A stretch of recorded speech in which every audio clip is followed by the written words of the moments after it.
Pertemuan pertama pasti kalian akan menghadapi yang namanya kontrak perkuliahan.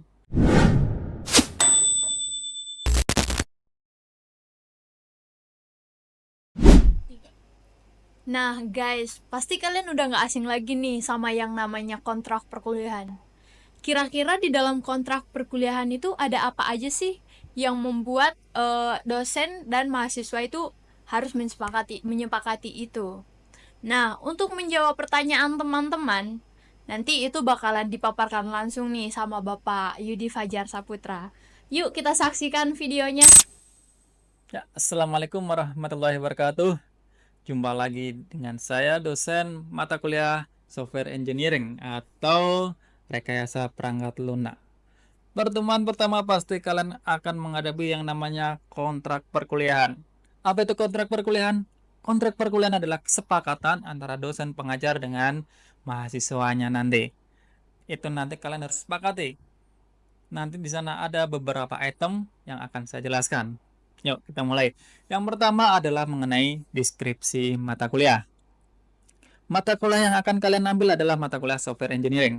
Apa itu? Mata kuliah ini akan membahas tentang definisi perangkat lunak, konsep dasar pengembangan sistem mulai software engineering, siklus hidup pengembangan sistem atau SDLC, System Development Life Cycle, yang meliputi analisis kebutuhan, perencanaan analisis, desain sistem, sampai ke implementasi.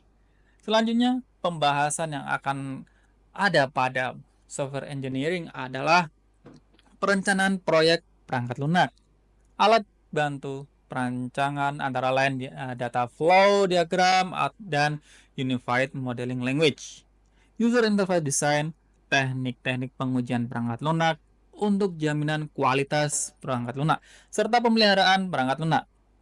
Yang selanjutnya adalah capaian pembelajaran. Apa sih yang kalian dapatkan nanti setelah lulus di rekayasa perangkat lunak? Ada tiga capaiannya yang kalian dapatkan di software engineering. Yang pertama, kalian akan mampu dalam merancang sistem perangkat lunak yang berorientasi pada kecerdasan buatan dan pemrosesan data. Yang kedua, kalian harus mampu dalam penerapan, pengujian, sampai ke pemeliharaan sistem perangkat lunak yang berorientasi pada kecerdasan buatan atau mengarahnya ke artificial intelligence.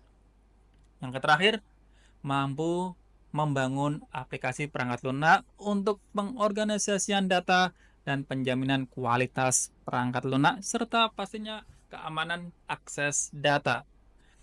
Yang ketiga, nanti kalian akan uh, dapat sasaran mutu pembelajaran. Apa sih sasaran mutu pembelajaran yang setelah kalian dapatkan dari software engineering ini, mata kuliah rekayasa perangkat lunak? Ya, sasaran mutu pembelajaran mata kuliah ini yang direncanakan ingin dicapai dengan menggunakan kriteria pengukuran pencapaian sebaik berikut.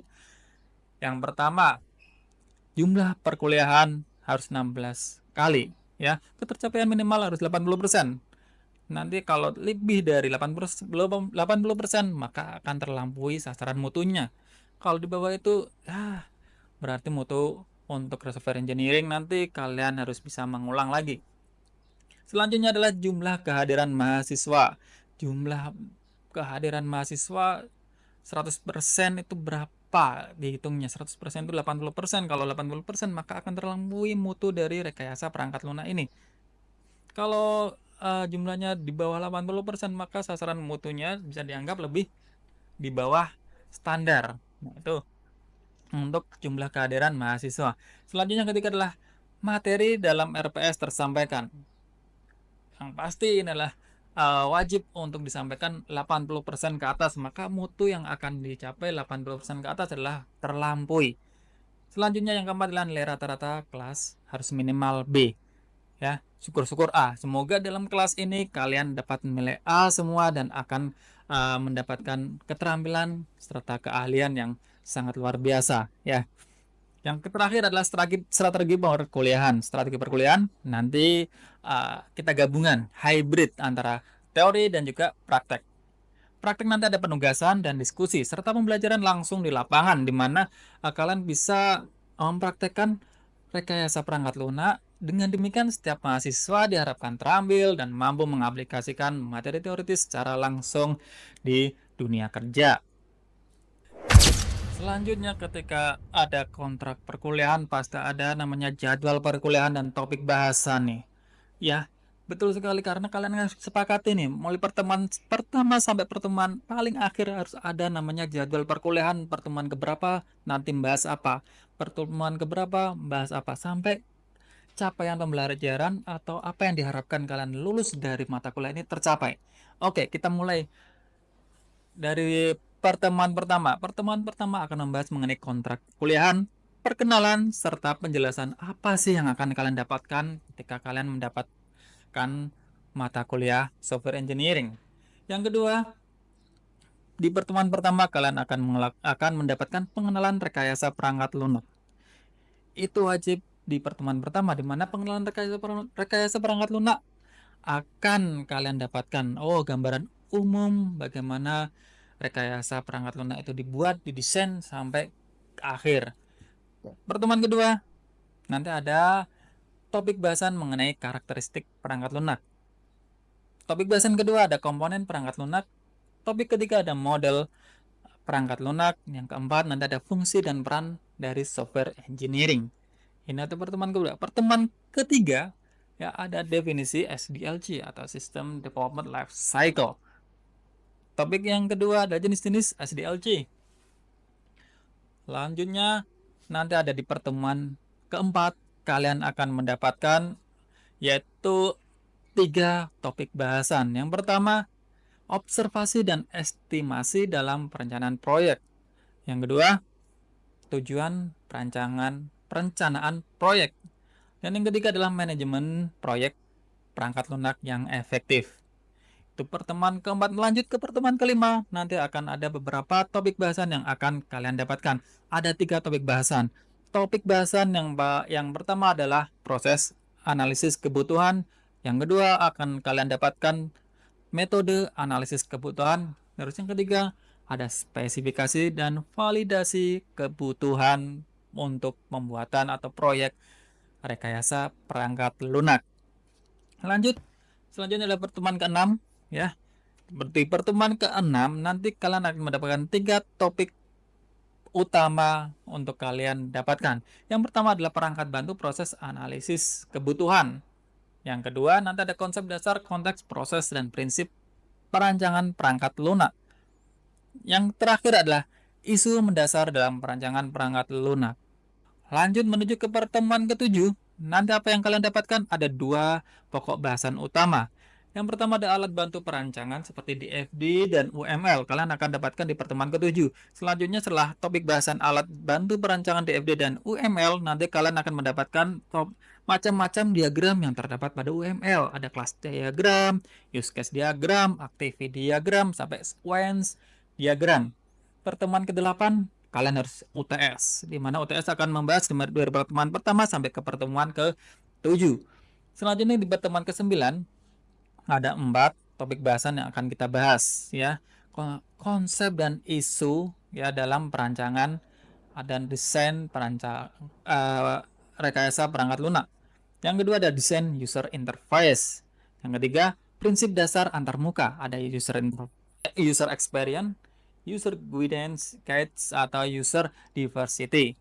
Yang terakhir, yang keempat, software configuration management, di mana ada definisi dan skenario kerja dalam rekayasa perangkat lunak. Oke, lanjut ke pertemuan ke-10, ada 4 topik bahasan yang kalian dapatkan, yaitu perencanaan dalam pengujian. Ini sudah mulai ke tahap pengujian, di mana rekayasa perangkat lunak kalau nggak diuji maka tidak akan matang. Ya, yang selanjutnya adalah proses testing. Ya, proses testing yang nanti kalian dapatkan di black box testing, white box testing dan sebagainya.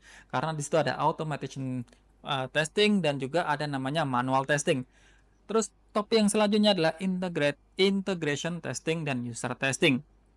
Ini sangat penting sekali ketika kalian dalam desain, developing sampai perangkat lunak itu jadi ya. Jadi nanti ada beberapa testing di sana. Yang terakhir Yang pertemuan ke-10 topiknya adalah fault, error, dan failures.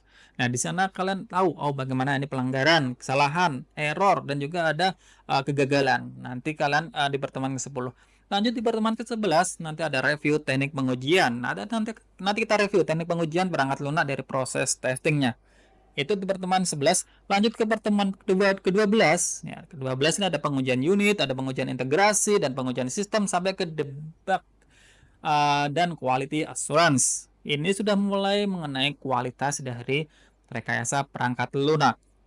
Lanjut ke pertemuan ke-13. 13 ada dua topik bahasan yang kalian harus dapatkan, yaitu quality assurance pada perangkat lunak dan keamanan data akses. Pertemuan ke-14 ada definisi pemeliharaan perangkat lunak. Yang selanjutnya ada konsep pemeliharaan perangkat lunak. Lanjut di pertemuan ke-15. Ini adalah teknik pemeliharaan perangkat lunak, di mana ada maintenance, terus kalian harus memelihara, perbaikan, dan sebagainya. Pemeliharaan itu dari korektif, adaptif, sampai perfektif untuk pemeliharaan juga sampai ke preventif. Itu pertemuan sampai ke-15. Yang terakhir adalah pertemuan ke-16, yaitu tentang ujian akhir semester, di mana kalian harus bisa menjawab semua yang ada yang sudah didapatkan sampai ke pertemuan 16. Itu saja dari saya, dosen software engineering, dalam jadwal perkuliahan nanti dari pertemuan 1 sampai ke pertemuan 16. Lanjut selanjutnya adalah kontrak perkuliahan mengenai peraturan perkuliahan. Pasti kalian tahu kalau kontrak perkuliahan atau persetujuan kesepakatan, kalian harus ada peraturan, di mana peraturan itu akan mengikat, di mana mahasiswa dan dosen boleh masuk, diperkenankan atau tidak diperkenankan ya. Yang pertama, peraturan perkuliahan pertama, mahasiswa tidak diperkenankan mengikuti aktivitas perkuliahan jika ini saya garis bawahi, tidak diperkenankan mengikuti aktivitas perkuliahan jika. Yang pertama, terlambat hadir 15 menit atau lebih dari waktu yang telah ditentukan oleh fakultas. Ini sangat penting sekali untuk menjaga kualitas dan mutu ketercapaian dari software engineering, mata kuliah software engineering ini. Yang kedua, yaitu berpenampilan tidak rapi. Tentunya kalian harus berbusana beretika. Baik dalam berbusana, potongan rambut, itu harus rapi. Nggak boleh asal-asalan masuk ke ruang praktek, lab komputer maupun ruang kelas.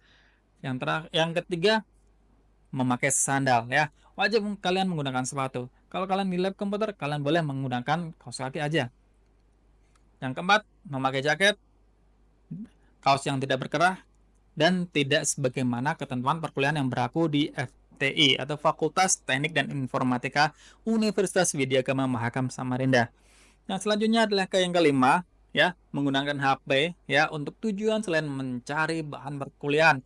Ya, tidak boleh berkenankan untuk bernada dering, baik kalian mau TikTok nanti setelah perkuliahan ya. Selanjutnya, ini mahasiswa diperkenankan tidak mengikuti aktivitas perkuliahan ya jika sakit, pulang kampung, ataupun keperluan lainnya seperti dispensasi ataupun ada kegiatan-kegiatan untuk menunjang skill kalian ya atau kompetensi kalian ya, dengan membuat surat izin yang dilengkapi dengan jika sakit ya, dilengkapi surat keterangan dokter dan diketahui oleh dosen PA atau pembimbing akademik ya. Yang kedua, jika pulang kampung ke kota asalnya, banyak sekali mahasiswa dari program studi ilmu komputer yang di luar kota. Ini harus dilengkapi surat keterangan dari orang tua atau wali mahasiswa dan diketahui pastinya oleh dosen pembimbing akademik. Yang ketiga, jika ada dispensasi dari fakultas atau universitas untuk mengikuti lomba, untuk mengikuti hal-hal yang untuk meningkatkan kompetensi kalian, ya, dilengkapi dengan surat tugas dari ketua prodi kalian. Oke, terus yang selanjutnya adalah mahasiswa yang kehadirannya kurang dari 75% pertemuan mata kuliah tidak diperkenankan untuk ujian akhir semester alias TBU, tidak boleh ujian. Yang keempat, tugas dikumpulkan tepat waktu, jangan sampai molor. Banyak sekali kalian menunda waktu dan itu tidak boleh. Yang kelima, ketika mengikuti ujian baik UTS maupun UAS, mahasiswa diwajibkan membawa kartu ujian. Pasti harus kalian urus untuk KRU-nya. Yang kedua adalah hadir tepat waktu dan membawa peralatan tulis sendiri. Tidak diperkenankan untuk meminjam alat tulis selama ujian berlangsung. Terus selanjutnya telah menyelesaikan kewajiban administrasi akademiknya. Yang keempat, berpenampilan rapi, baik dalam berbusana maupun berpenampilan diri. Ya, sangat penting sekali kalian menjaga etika. Yang terakhir adalah tidak diperkenankan membawa buku, catatan, atau HP kecuali ada izin atau instruksi dari dosen pengampu. Seperti saya berarti tidak boleh menggunakan catatan HP.